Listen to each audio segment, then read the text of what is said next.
Hello po sa inyong lahat mga ka-crypto. Ako po si Pinoy Crypto Trader at sa video na ito ay atin pong pag-uusapan ang tungkol sa balitang ito kung saan ang mga investors ay kumita na po ng $784,000. Ayan, halos napakalapit na po yan sa $1 million. Yan, kumita po sila dito sa pamamagitan ng pag-i-invest dito kay Bong. Yan, isa po itong meme coin na umangat po ng 129%. Dulot po yan ng kanyang listing or pagkakalista dito kay Binance, ang nangungunang crypto exchange sa buong mundo.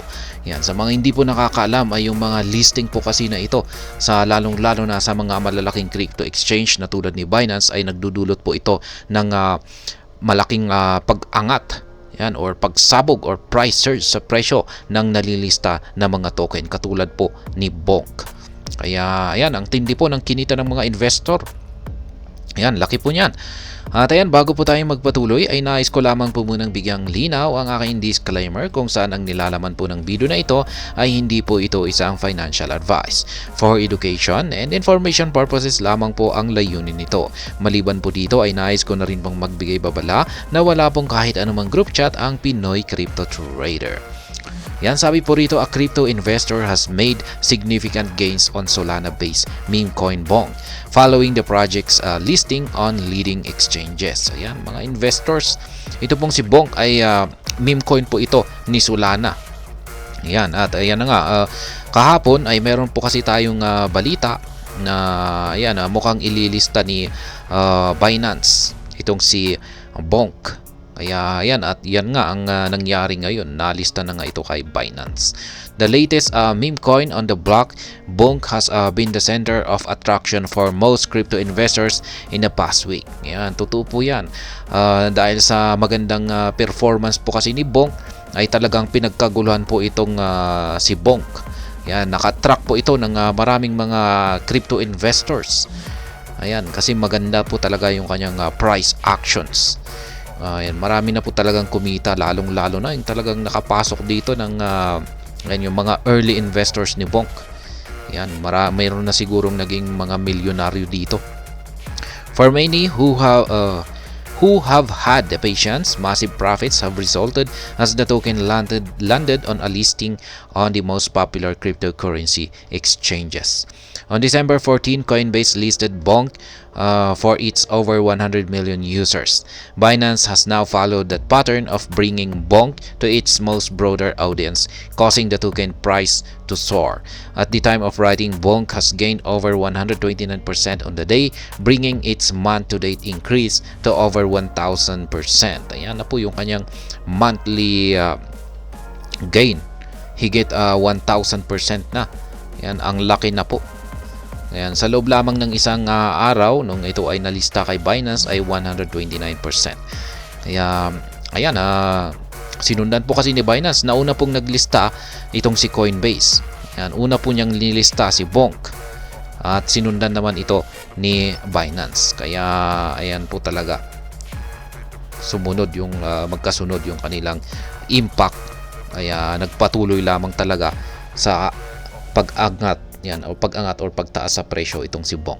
Bonk investor net $784,000. Ayan, tindi po niyan.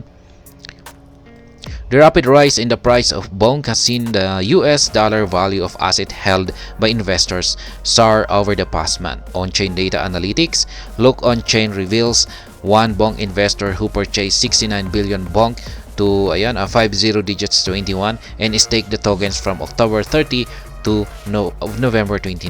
Ayan, meron na pong isang Bonk investor ang nakabili noon ng 69 billion na token ng Bonk sa presyong 50 digits 21. At in-stake po niya ito mula noong October 30 hanggang November 29. Following the announcement of a Binance listing for the asset, the investors sold a portion of their holdings. Ayan, nung nagkaroon daw po ng announcement si Binance na malista si Bonk sa kanilang platform, ay napabenta raw po yung investor na ito Ayan, hindi naman po niya binenta lahat. Yung isang bahagi lamang po nito or portion lamang po nito ang kanyang binenta. The trader sold 52.3 billion Bonk tokens, making a profit of $784,000 as a result. Yan, binenta po niya yung 52.3 billion na Bonk tokens niya.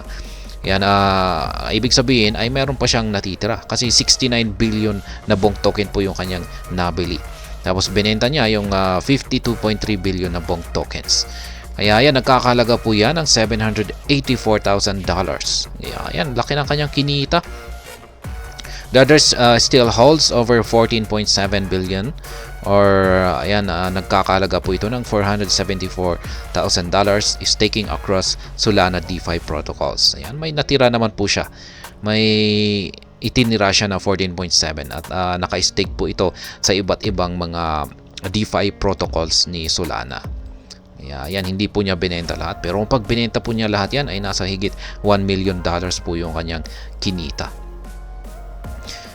Yan, as Binance announced the listing of Bonk, the price of Bonk rose above 40 digits 3, an increase of more than 1,000% within a month. A trader sold 52.3 billion Bonk, yan, $927,000 today and made $784,000. The trader bought 69 billion Bonk at 50 digits 21 in stake from October 30 to November 29. Yan po yung basic kay Look On Chain.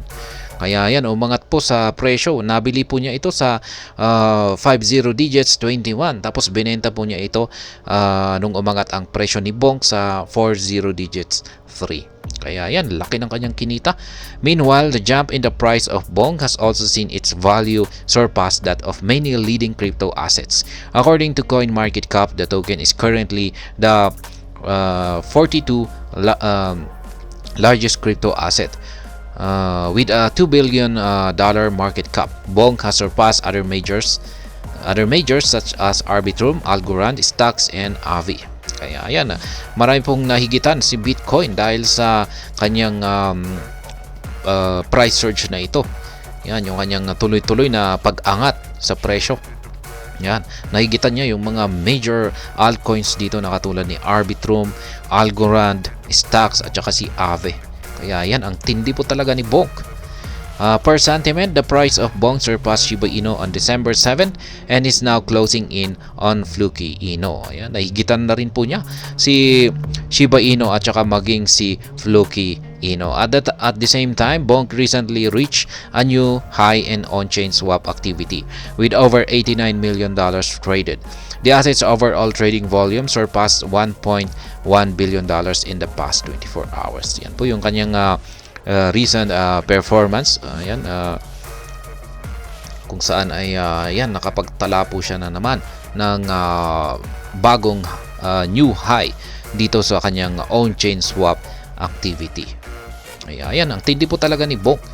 Pero ayan, ano po kaya ang susunod dyan na pwedeng maging fundamental na ayan, magdudulot ito para magpatuloy lamang na umakyat. Pero kung pag wala na po talagang fundamental na nakikita natin dito, kasi ayan na po, nalista na po siya kay Binance, ay hindi po natin alam. Hindi na po tayo nakakasiguro kung magagawa pa niya kanyang magpatuloy ito or dito na po yung point na talagang kakailanganin niyang magkaroon ng isang matinding price correction. Kaya ayan, pero binabati ko po lahat ng mga kumita dyan ng Bonk. Yan, kumita po ng malaki dito pag i-invest dito kay Bonk. Ayan, kasi maski yung mga nag-FOMO dyan nung unang sumabog ito ay kumita na rin po yan. Kumita na rin po sila. Ayan. At ayun, hanggang dito na lamang po tayo sa video na ito. Sana po ay inyong nagustuhan ang aking paliwanag dito.